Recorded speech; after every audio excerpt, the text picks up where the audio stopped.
Hey everybody, welcome back to the Desmo Works channel, and a slight move away from the last couple of videos. So we've been doing the Ducati 848. That's in a bit of a hiatus at the moment as I'm just trying to source parts and get the best price for the chap that I'm building the engine for. So just waiting to get that all finalised, but it looks like it is going to be progressing. So on to another customer build, and I've got a 1100 bottom end from Hypermotard that needs new main bearings and then a general check over, because the chap that I'm doing the work for is doing a restoration on his Hypermotard and would like the engine all sorted. So what I'm going to be doing is stripping down the bottom end and doing a dimensional check on everything, and then replacing any of the worn components. I'm just waiting for confirmation as to whether I'm going to need to send out the cases to be powder coated, because it's not clear in our backwards and forwards dialogue. So I'll hopefully have resolution on that shortly. So let me just show you the engine and then we'll just talk through what I'm going to be doing. Okay, so as you can see, bottom end sent to me with the barrels and heads off, and I don't have those with the engine as it stands at the moment. So we've got a relatively nice looking clutch side cover. It's got a few defects in the side, but it looks pretty good. It looks relatively new actually with the bits there. The owner does have some concerns over the big end bearings. They're a little bit wobbly, but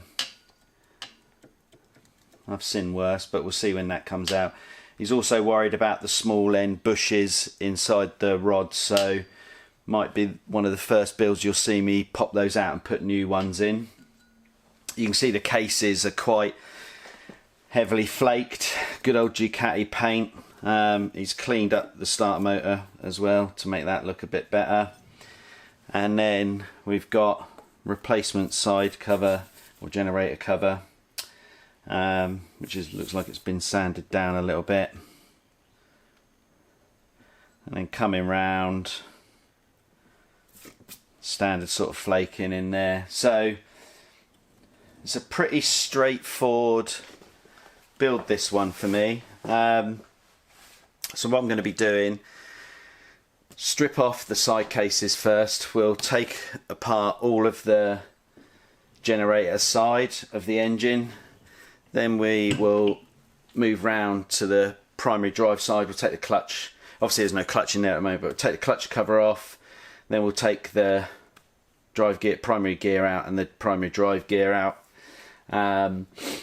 Take off all of our ancillaries outside, starter motor, the timing pulleys.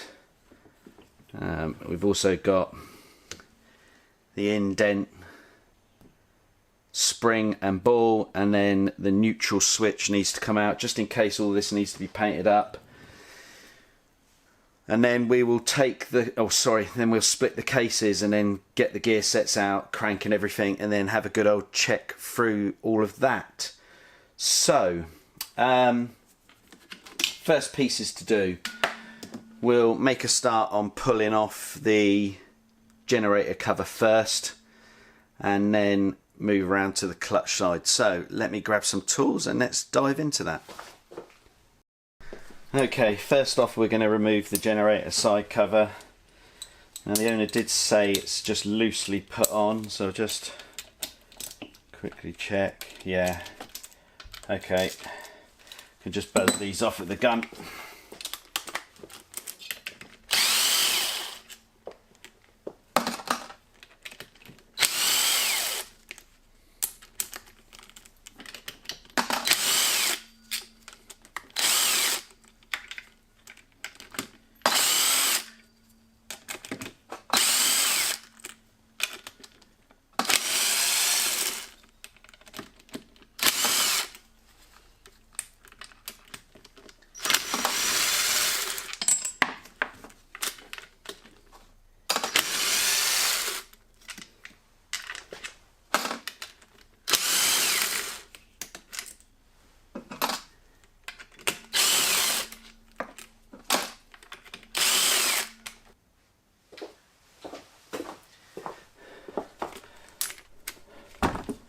take off the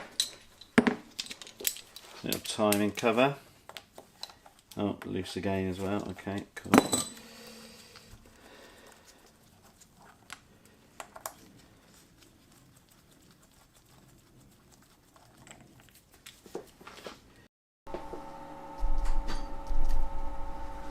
Okay, let's pop this cover off.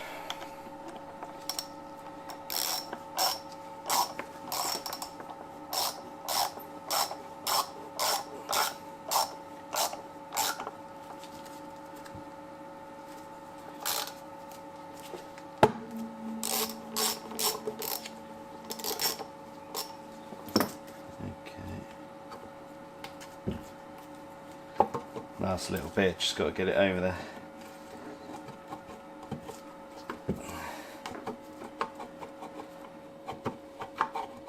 There we go. Okay, side cover off. What we need to do now is just take off the alternator and flywheel. So that's a case of undoing this nut here. Now I've had a few questions from a number of viewers as to how you can hold this assembly in place when you undo the nut. There is a Ducati special tool. Now what this does, this is a copy of it, sorry, this is not the genuine one, but if I just lift you guys out, and we can just see on there, on each side of the flywheel there is a machined hole to take that holding tool. Now any of you that have had a lightened flywheel fitted, it will be usually smaller and won't have this facility, so you'll have to jam the gears somehow to undo this nut here.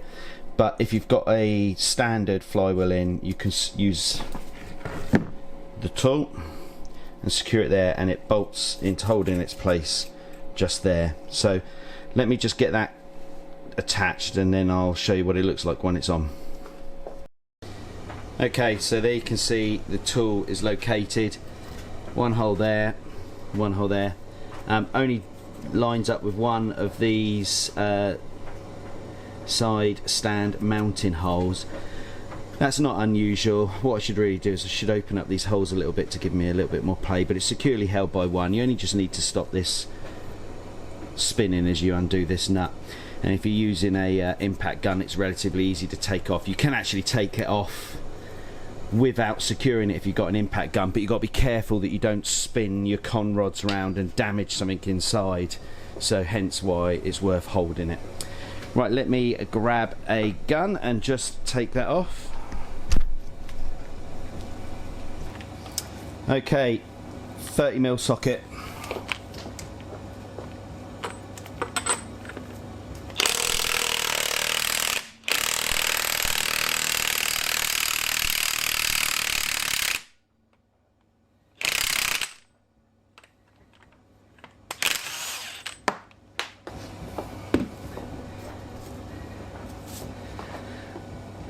So that one hasn't been off before, as it's still got its original thread locking compound. So now all we need to do, just buzz the tool off.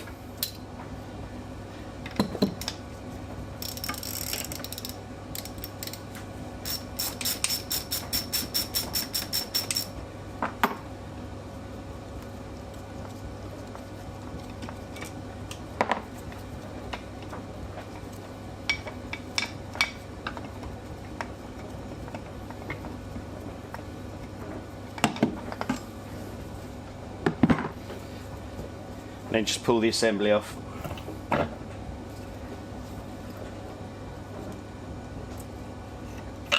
Just keep it in the right order.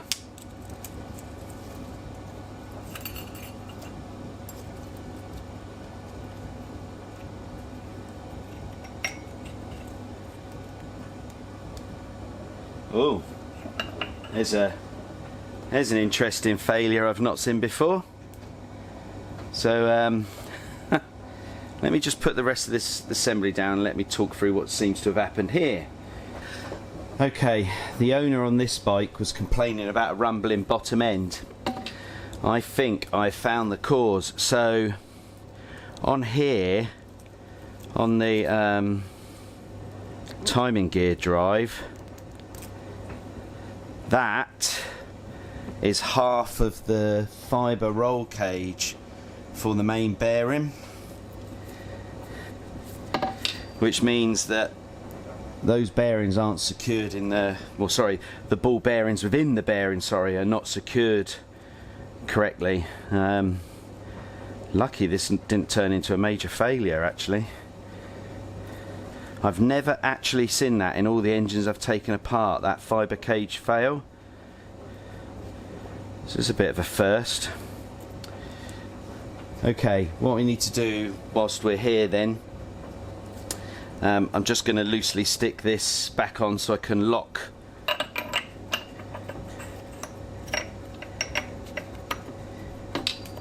the timing gear, so I can just pop off this nut. Let me just reposition the camera because I've got you in front of where I need to work.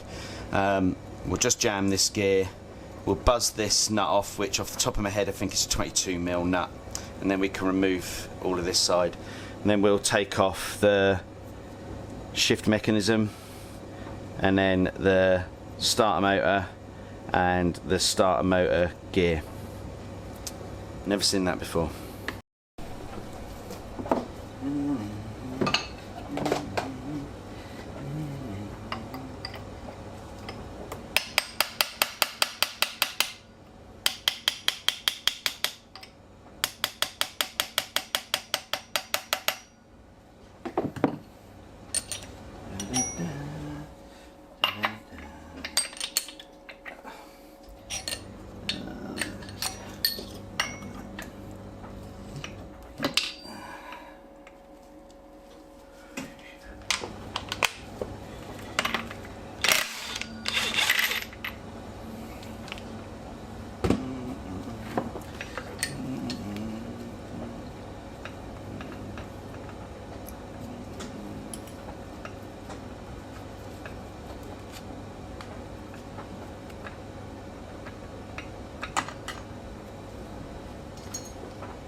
This has got that little cutout again, so you see that you can't lift that out, you've got to take out the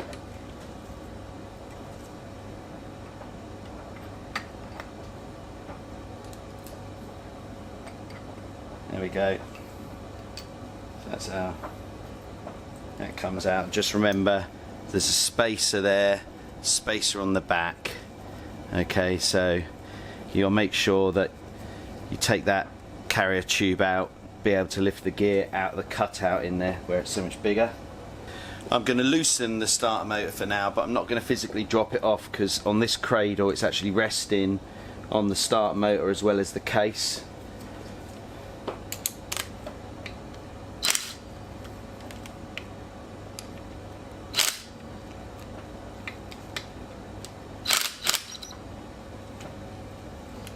But I just want to make sure that the nuts loosened off and I didn't get stuck in a position where I couldn't get that off. So I know that they're loose now.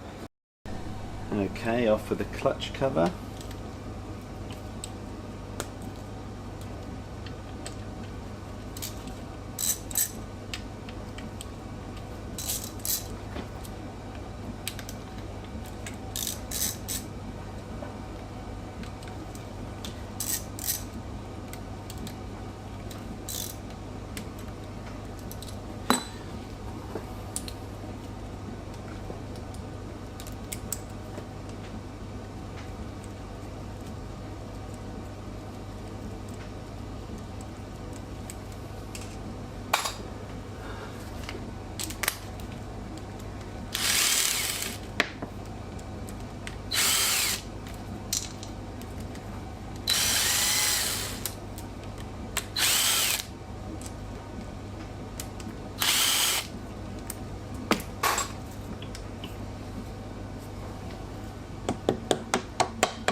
Okay.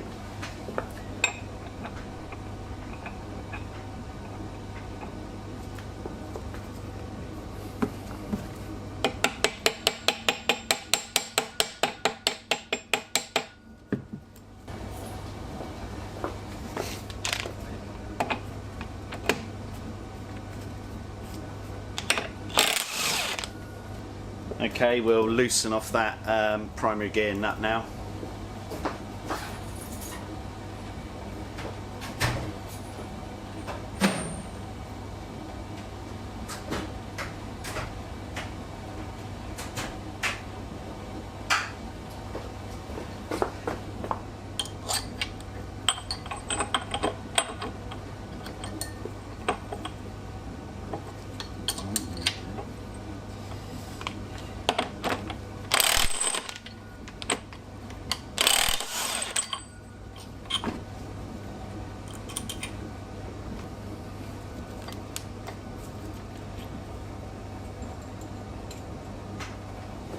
Oil pump next.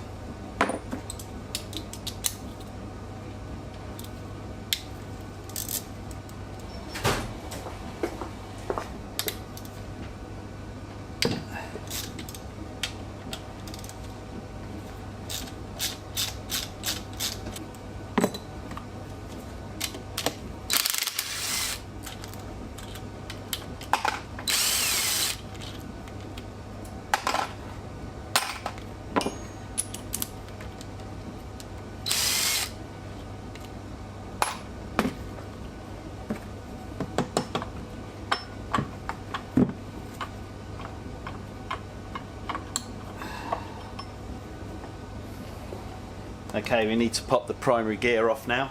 A little bit of heat just to make it easier to come off.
Such fun taking them off.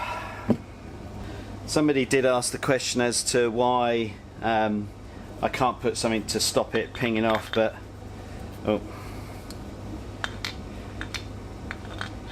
let's get around the right way. See, when it's in there like that, you can't keep the nut on to actually stop it from pinging off. So it would be kind of good to have enough of a cutout to be able to keep that in there, and then when it pings off, it would just stop against the nut. But we're off again. Don't forget the key.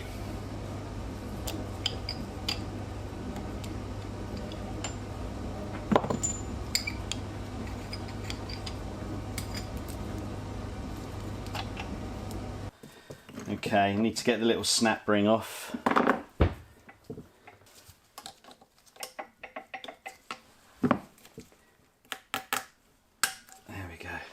Off. What we're going to do now, put the cases onto their side, and then I can successfully drop the start motor off, and then we'll split the cases.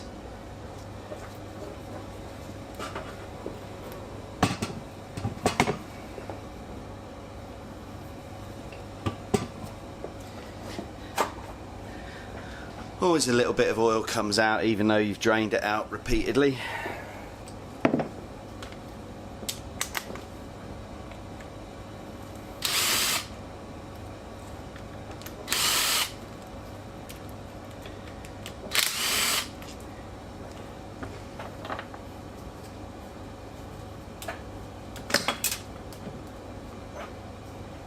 Right, I'm going to start loosening all the case bolts off, so I'll start externally first.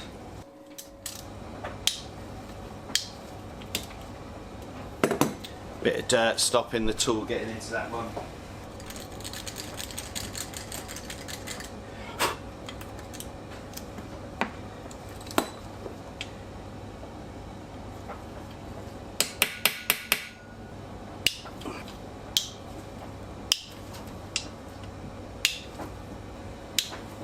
I'm going to just take the oil filter off as that's just there.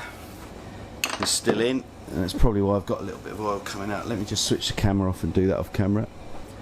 Okay, that's off. So outside case bolts are done. Just going to do the main case bolts on this side, flip it over, get the other two fully released, flip it back over, fully take these out, and then split them.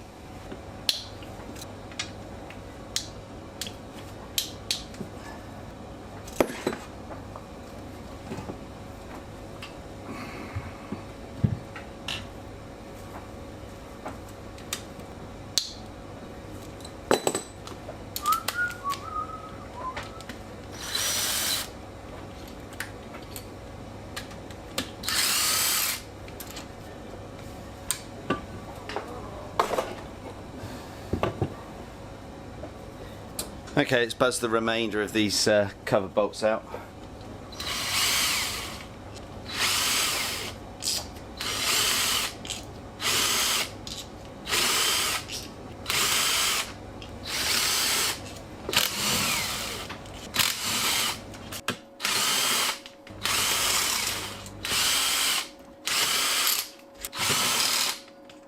Right, there's a couple of little bits I just need to take off so that we can split the cases safely. We've got on the intermediate timing shaft, I need to take the key out. I need just to pop out the sprocket spacer from the gearbox output shaft. That just helps us make it a little bit easier. Let me get a little screwdriver just so I can punch that key out. Okay, let me just stop camera there because I'm running out of recording time on this clip, and then I'll come back just so we start popping this cover off. Okay, we're back. So let's pull this cover off, or pull the cases apart, I should say.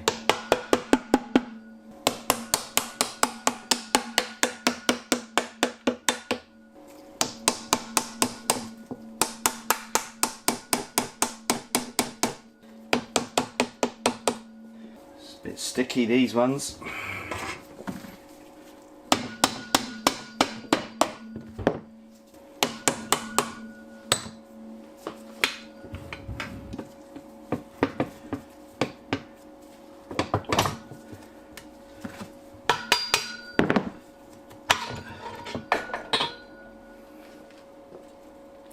And there we go. Not only is the cage failed on this bearing, but you'll see. Ooh, right. Okay, we'll show you that in a second. Interesting. That is a bit of wiring sheath inside the engine. I don't know if that's dropped in when the owner's sort of taken the top end off, but that's not good.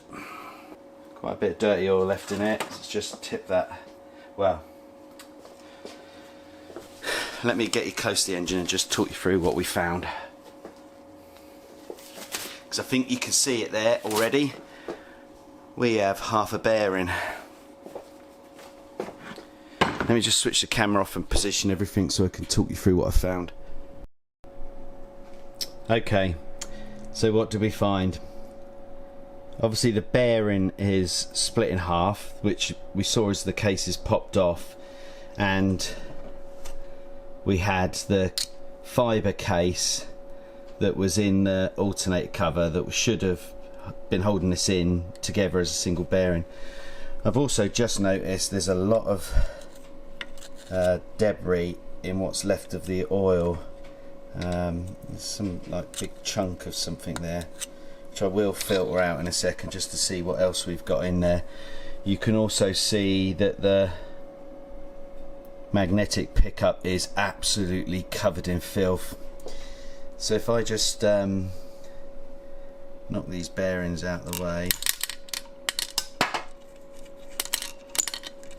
it's not really going to matter that they're going inside the engine, because obviously I can get those out, so I'm just moving them out of the way for now.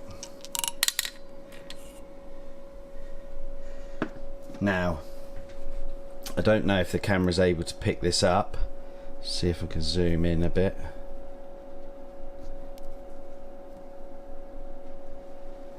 But there is significant pitting and damage on that inner race. Similar when I come to the outer race, heavy pitting and damage.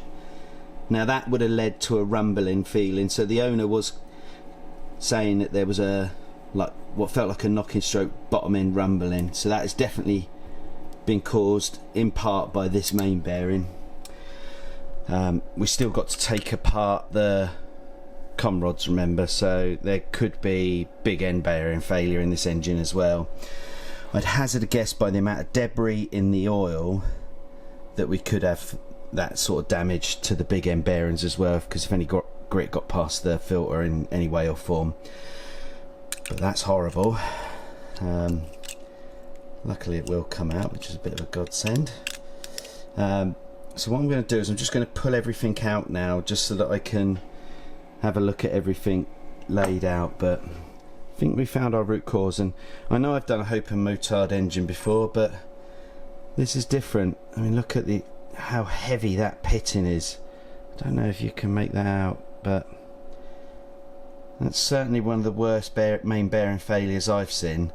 I suppose I've been in a relatively lucky place that I've up until a couple of years back I was mainly building race engines that had only done a season or two, so usually their bearings are pretty fresh. But I'll have to just check out what the mileage was on this, but it's interesting, it's only on half the race as well, so I wonder if it's sat for a long time. But that's really bad. Right, let me just put you back up on the stand, and then we'll pop out the com rod and transmission, etc.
Okay, so drain the oil out, and we've got a really nasty surprise in there. I mean, there's bits of metal. I'm at a loss as to what this is in here. I can only assume, so the owner had to get a new alternator case, and this looks like the sheathing off the leads internally that come from the stator part, which is the generator. Let me show you what I'm talking about. So on here you typically have, and I don't know if on this, yeah, on this replacement casing, you can see that he's got sheathing in place.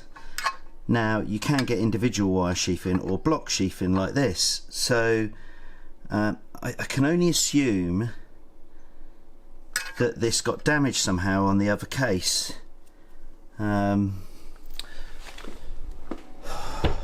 because that appears to be what I'm seeing here. And there's a whole load of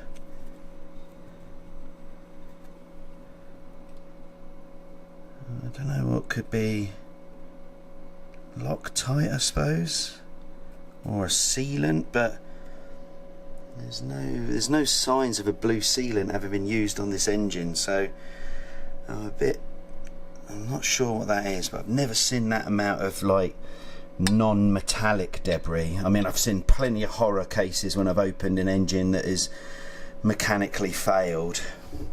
The bearings on this side are not too bad. The main bearings in one piece, gearbox bearing, I mean they're a bit notchy, so they would need replacing. So nothing else on that side really. There's not much debris on the strainer, but you know, a previous owner could have cleaned that and hidden all of that. Now on this side of the case it's not as dirty. Again, the bearings don't feel too bad, and obviously we had the one that main failed. Now the horror story is the crank. Don't know if you can hear that. It is ridged to hell, particularly on the back face. We can't see my finger, but on this side, and this is why. If I can get that to focus. No, it's not going to focus for me, is it? Let's see if I can just, there we go. You see that? A completely wiped set of big ends. I mean, come on, let's focus.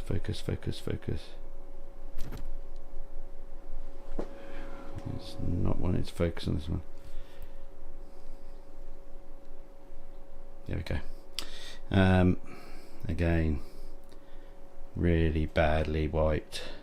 I mean, I've seen worse. Again, I've seen these where they've like melted to thin slivers, but that's been failing for some time.